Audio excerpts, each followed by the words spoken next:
The test is in four-part, Part 1, Part 2, Part 3, and Part 4. Now look at Part 1. Part 1. You will hear a woman asking for information over the phone. First, you have some time to look at questions 1 to 5.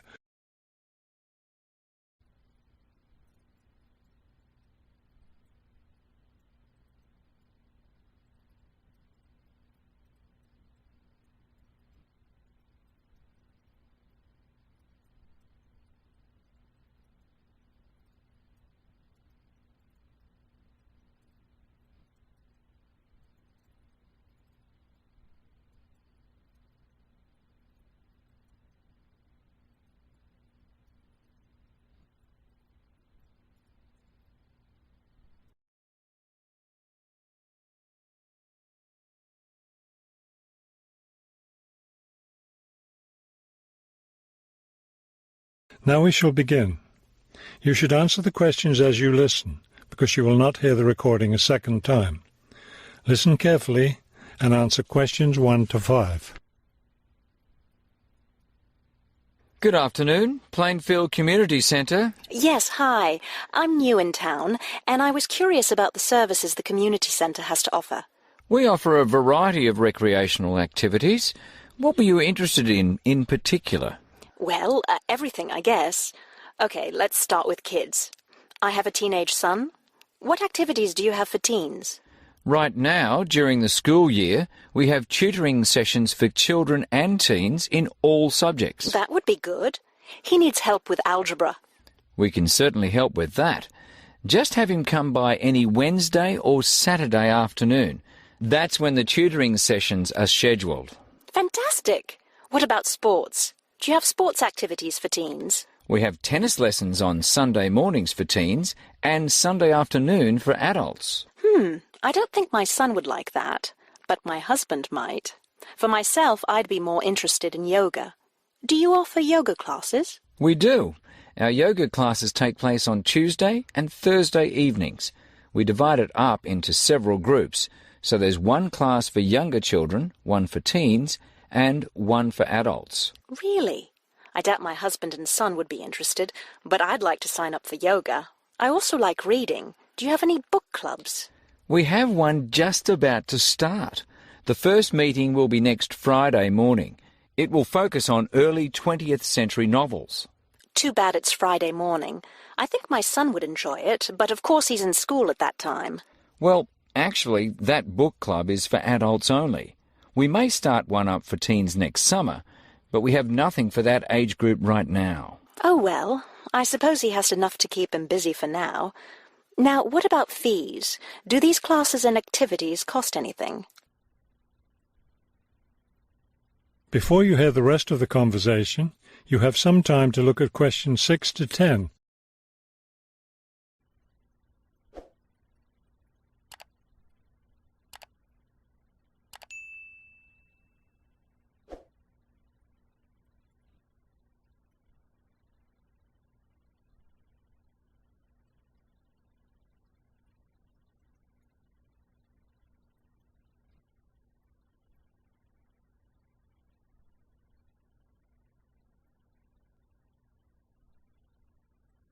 Now listen and answer questions 6 to 10. There's a small charge for non-members for each class. However, they're all free to members. Would you be interested in becoming a member? How much does the membership cost? Not much at all.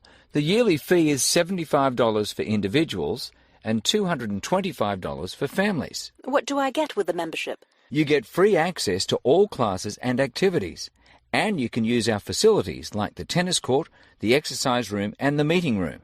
It's not a bad deal, really. Could you tell me exactly where the centre is located? It's at 107 Elliott Street. Is that Elliott with 2 L's or 1 L? 1 L. E-L-I-O-T. It's right downtown. I think I know where it is. Do you have free parking? Yes. You can park just across the street. There's a garage there. That sounds easy enough. Maybe I'll come in one day next week and sign up for some classes. That would be fine.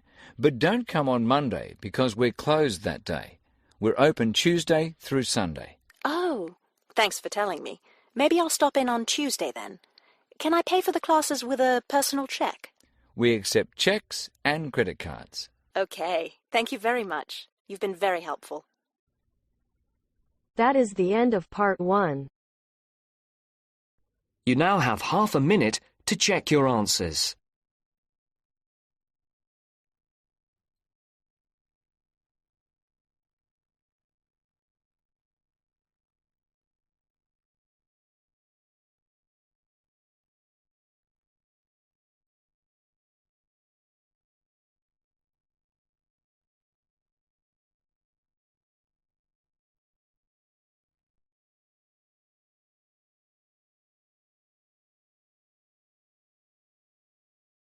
Now turns to part 2. Part 2. You will hear a trainee teacher called Eve talking to her university tutor about her preparations for teaching practice. First, you have some time to look at questions 11 to 15.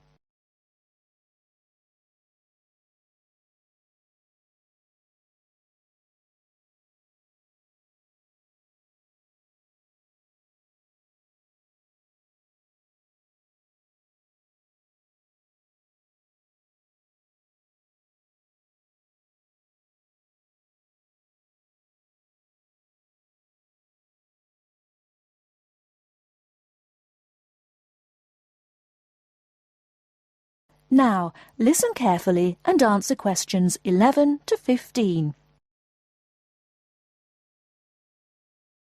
Hello, Eve. Come in and sit down. How's it going? Fine, thanks. I'm looking forward to my teaching practice next week. Good. Now, you've got 2 classes, haven't you? Year 3 and Year 6. Have you done your lesson plans? Well, I've decided to take the topic of renewable energy. I haven't done a lesson plan for Year 6 yet, but I thought I'd base their lesson on an example of very simple technology. So, I've brought this diagram to show you. I got it from the internet. Let's see. A biogas plant. So this is equipment for producing fuel from organic waste? Yes. The smaller container on the left is where you put the waste you've collected. Right, and from there it's piped into the larger tank. That's right. And that's slurry on the base of the larger tank. Right. And what exactly is slurry? It's a mixture of organic waste and water. So is that pipe at the bottom where the water comes in? Yes, it is. As the slurry mixture digests, it produces gas, and that rises to the top of the dome. Then, when it's needed, it can be piped off for use as fuel in homes or factories. It's very simple. I suppose there's some kind of safety valve to prevent pressure build-up? That's the overflow tank. That container on the right. As the slurry expands, some of it flows into that, and then once some of the gas has been piped off, the slurry level goes down again, and the overflow tank empties again. I see. Well, I think that's suitably simple for the age level it's for. I look forward to seeing the whole lesson plan. Thanks. And can I show you my ideas for the Year 3 lesson? Of course. Let's... Before you hear the rest of the talk, you have some time to look at questions 16 to 20.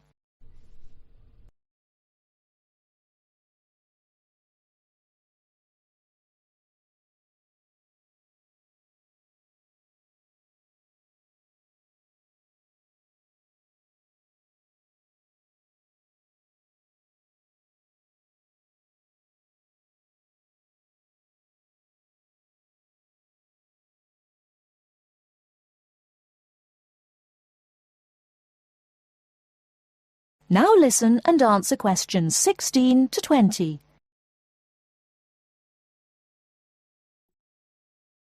I thought I'd introduce the topic by writing the word energy on the board and reinforcing the spelling and the pronunciation.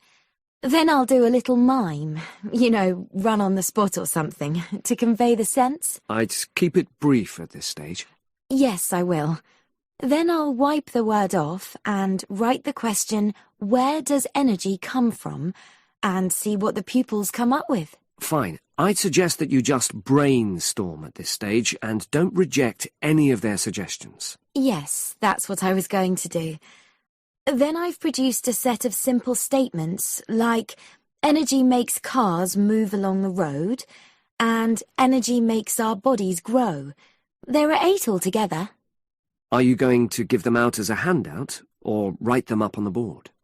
First, them up on the board, and then I'll read them out loud. And I'll get the pupils to copy them out in their notebooks. I'll also ask them to think up one more similar statement by themselves and add it to the list. Good idea.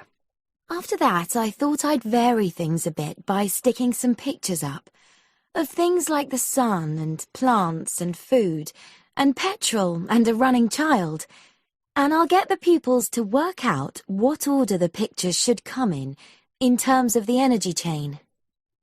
I think that's a very good idea. You could move the pictures around as the pupils give you directions. Yes, I think they'd enjoy that. And to finish off, I've made a gap fill exercise to give out. They'll be doing that individually, and while they're writing, I'll walk round and check their work. Good. And have you worked out the timing of all that? It'll probably take you right through to the end of the lesson. That is the end of part 2. You now have half a minute to check your answers.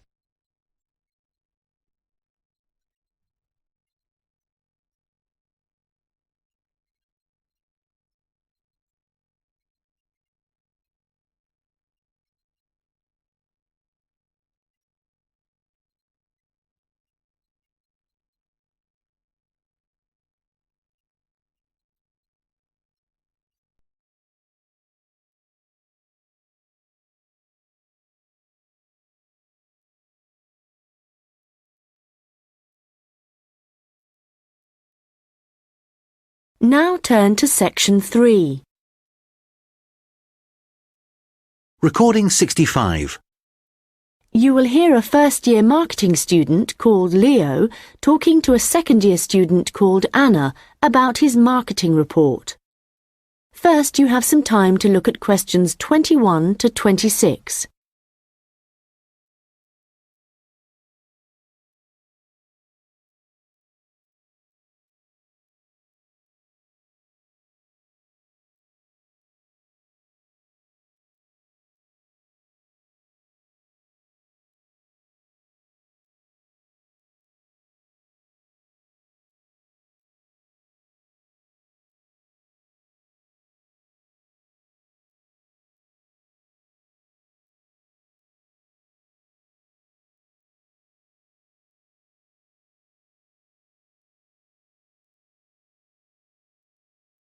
Anna, I wanted to ask you about my marketing report.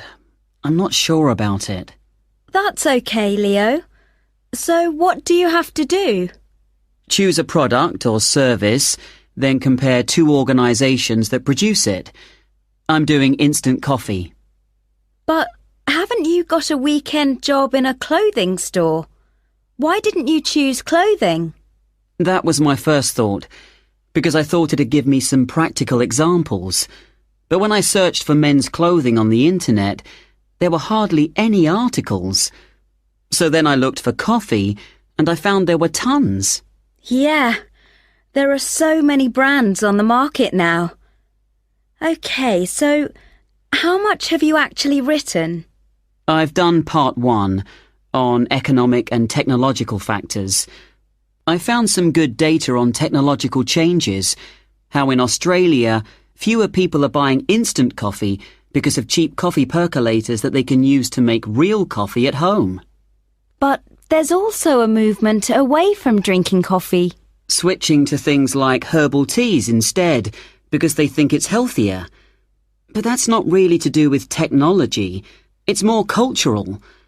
Anyway, for part 2, I'm comparing 2 instant coffee companies, Coffee Now and Schaffers, and I've made this table of products. Right. Let's see.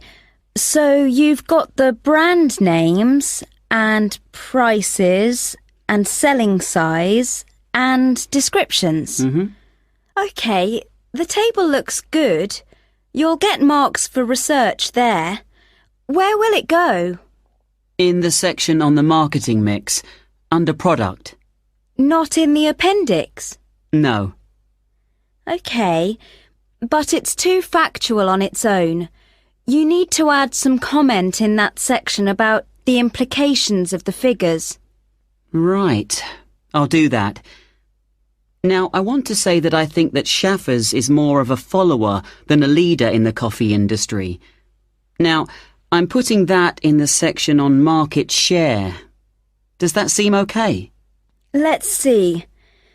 So, you've begun by explaining what market share is. That's important. But you've got to be careful how you give that opinion. Do you think it should go in another section? Well, it's fine where it is, but you've got to back it up with some data, or they'll say your report lacks weight. OK. One thing I'm worried about is finding anything original to say. Well, since this is your first marketing report, you're not expected to go out and do interviews and things to collect your own data. You're just using published data. So the analysis you do might not throw up anything that people didn't know before. But the focus is more on how you handle the data. I mean, you might take something like a graph of sales directly from a website, but what makes your work original is the perspective you provide by your interpretation of it. Oh.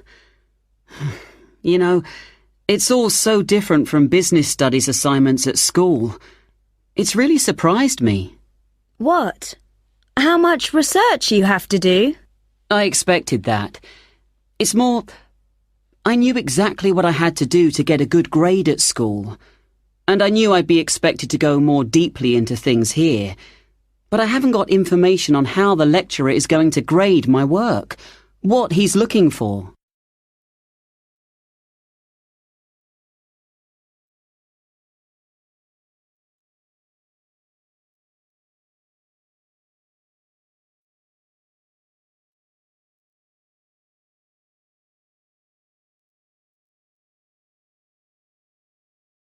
Now listen and answer questions 27 to 30. Well, one thing you have to remember is that in a marketing report, you've got to have what they call an executive summary at the beginning. I forgot that and I got marked down. Yeah, I've drafted it. I've got an overview. Have you got something about the background there? Yeah. Good. So, I've just made a summary of the main points. I wasn't sure whether or not I should have my aims there. No, that's too personal. The executive summary is just like what a manager would read to get a general idea of your report if he was in a hurry. Right. Then I'm okay for the first main part, all of the macro environment stuff. But it's when I get onto the problem section, I've listed all the problems that Coffee Now and Schaffers are facing. But then what? Well, you have to prioritise. So indicate the main problems, and then you analyse each one by connecting it with a theory. That's where your reading comes in. OK. Have you done your implementation section yet? I've thought about it. So that's where I write about what could be done about the problems. Yes. And it's got to be practical, so don't forget to specify things like who would be involved, and the cost, and the order that things would be done in. Right. Well, that shouldn't take long. You'd be surprised. Actually, that's the bit that tends to get badly done because people run out of time. That and the conclusion. Oh, any hints for that? Well, it's got to draw out the main points from your report. So it's got to be quite general. You need to avoid introducing new stuff here. It's got to sum up what you've said earlier. OK. Thanks, Anna. That's been a big help. That is the end of section 3. You now have half a minute to check your answers.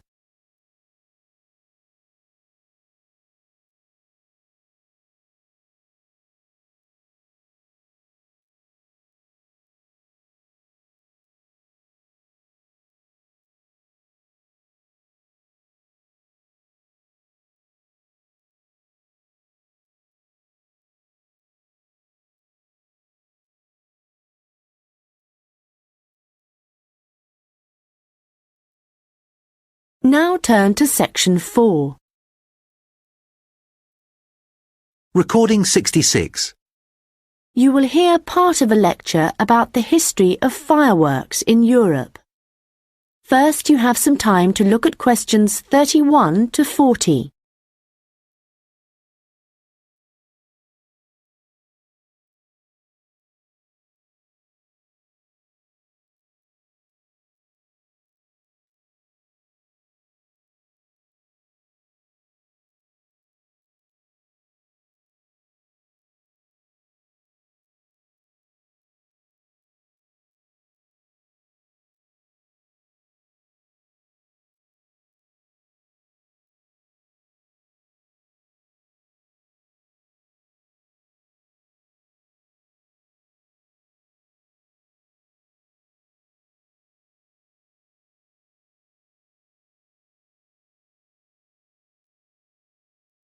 Now listen carefully and answer questions 31 to 40.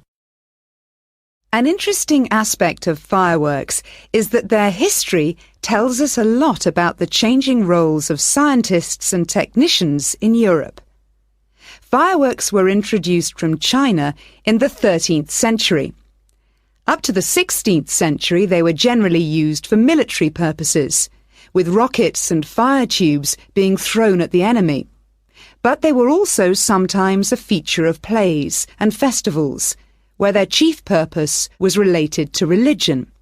By the 17th century, the rulers of Europe had started using fireworks as a way of marking royal occasions. Technicians were employed to stage spectacular shows which displayed aspects of nature, with representations of the sun, snow and rain. These shows were designed for the enjoyment of the nobility and to impress ordinary people. But fireworks also aroused the interest of scientists, who started to think of new uses for them. After seeing one firework display where a model of a dragon was propelled along a rope by rockets, scientists thought that in a similar way humans might be able to achieve flight, a dream of many scientists at the time. Other scientists, such as the chemist Robert Boyle, noticed how in displays one firework might actually light another, and it occurred to him that fireworks might provide an effective way of demonstrating how stars were formed. Scientists at the time often depended on the royal courts for patronage. But there was considerable variation in the relationships between the courts and scientists in different countries. This was reflected in attitudes towards fireworks and the purposes for which they were used. In London, in the middle of the 17th century, there was general distrust of fireworks among scientists. However, later in the century, scientists and technicians started to look at the practical purposes for which fireworks might be employed, such as using rockets to help sailors establish their position at sea. It was a different story in Russia, where the St. Petersburg Academy of Science played a key role in creating fireworks displays for the court. Here, those in power regarded fireworks as being an important element in the education of the masses, and the displays often included a scientific message. Members of the Academy hoped that this might encourage the royal family to keep the Academy open, at a time when many in the government were considering closing it. In Paris, the situation was different again. The Paris Academy of Sciences played no role in staging fireworks displays.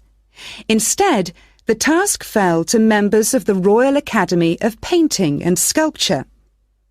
As in Russia, the work of the technicians who created the fireworks was given little attention. Instead, the fireworks and the spectacle they created were all designed to encourage the public to believe in the supreme authority of the king.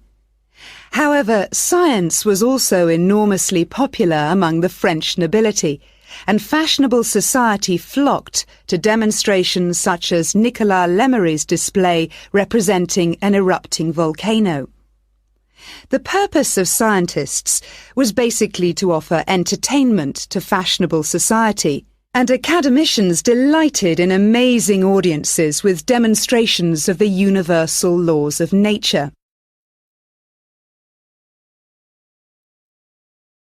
In the course of the 18th century, the circulation of skills and technical exchange led to further developments.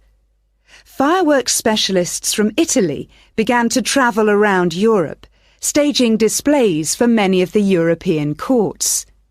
The architect and stage designer Giovanni Servandoni composed grand displays in Paris, featuring colourfully painted temples and triumphal arches. A fireworks display staged by Servandoni would be structured in the same way as an opera, and was even divided into separate acts. Italian fireworks specialists were also invited to perform in London, St. Petersburg, and Moscow. As these specialists circulated around Europe, they sought to exploit the appeal of fireworks for a wider audience, including the growing middle classes. As in the previous century, fireworks provided resources for demonstrating scientific laws and theories, as well as new discoveries. And displays now showed a fascinated public the curious phenomenon of electricity. By the mid-18th century, fireworks were being sold for private consumption. So the history of fireworks shows us the diverse relationships which existed between scientists, technicians, and the rest of society.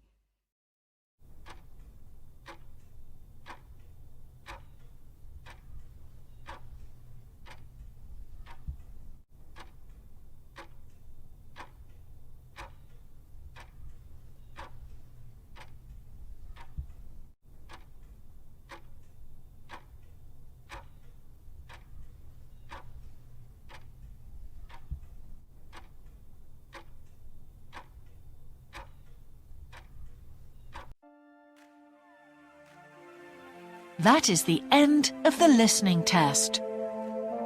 In the Ielts test, you would now have 10 minutes to transfer your answers to the answer sheet.